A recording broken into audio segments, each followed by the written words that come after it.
যোৱাকালি আমাৰ বাতৰি কাকত বিলাকত এটা আৰু টিভি বিলাকতো এটা বাতৰি প্ৰচাৰ হৈছিল যে ৰাজ্যিক কৰ্কট প্ৰতিষ্ঠানত অভাৱনীয়ভাৱে ৰোগীৰ মাসুল বৃদ্ধি হোৱা বুলি আমি যেতিয়া গোটেই বিষয়টো পৰীক্ষা কৰো তাত এটাই কথা আমি বুজি পাওঁ যে 10,000 টকা তেওঁলোকে ৰোগীৰ পৰা আগধন লবৰ কাৰণে এটা নিৰ্দেশ দিছিলে আৰু সেই নিৰ্দেশটো যোৱাকালি ৰাতিয়ে মই বাতিল কৰিবৰ বাবে তেওঁলোকক নিৰ্দেশ দিছো আৰু তেওঁলোকে এটো বাতিল কৰিছে বাকি বাতৰি কাকত বা সংবাদ মাধ্যমৰ এটা কনফিউজন আছিলে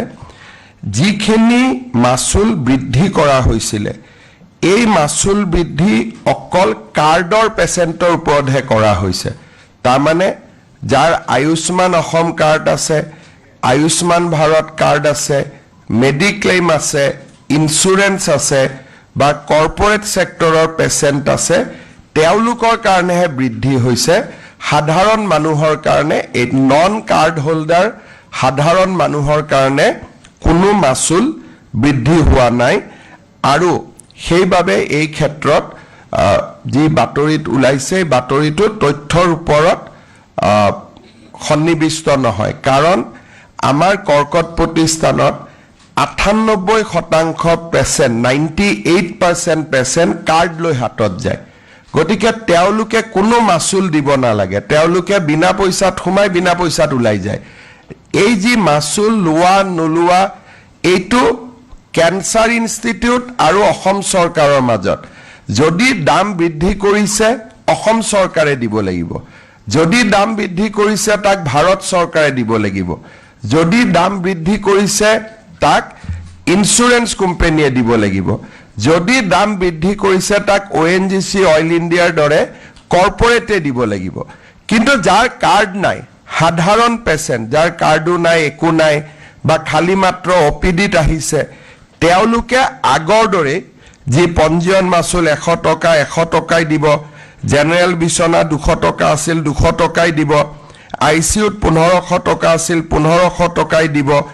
কেবিন হলে 3000 আছিল 3000 এ দিব শেয়ার কেবিন 2000 আছিল 2000 এ দিব তাৰ মানে আপোনাৰ মোৰ লগত যদি কাৰ্ড নাই যেনেকুৱা সাংবাদিক এজনৰ হাতত কোনো কাৰ্ড নাই তেওঁ গলে পুৰণা ৰেটটোৱে পাব কিন্তু যদি মানুহজন দুখীয়া হ'ব পাৰে কিন্তু কাৰ্ডখন লৈ গৈছে তেতিয়া কাৰ্ডত আমি এই দামটো বেছি কৈ লম কাৰণ ভাৰত চৰকাৰৰ পৰা আমি টকাখিনি উভতাই পাম সো ভাৰত চৰকাৰে যেহেতু আমাক টকাটো দিব বঢ়ালেও গতিকে আমি ভাৰত চৰকাৰৰ পৰা টকাটো লোৱাটো কাৰো আপত্তি থাকিব নালাগে ইন্স্যুৰেন্স কোম্পানীয়ে টকাটো আমাক দিব তেওঁলোকৰ পৰা টকাটো লোৱাত কাৰো আপত্তি থাকিব নালাগে বা ONGC অইল ইণ্ডিয়াই দিব তেওঁলোকৰ পৰা লোৱাটো আপত্তি নাই কাৰণ তেতিয়া আমি হস্পিটালখন ভাল কৰি চলাব পাৰিম কিন্তু যাৰ কোনো কাৰ্ড নাই সাধাৰণ মানুহ বা আমাৰ কোনো ধৰণে তেওঁলোকে চৰকাৰৰ পৰা সহায় নাপায় তেওঁলোকৰ কাৰণে দাম আগৰ দৰে থাকিব গতিকে মই ভাবো যে 10,000 টকাটোক বাদ দি কোনো নিগেটিভ অৰ্ডাৰ নাছিলে আৰু 10,000 টকাটো আমি তেওঁলোকক নলবৰ কাৰণে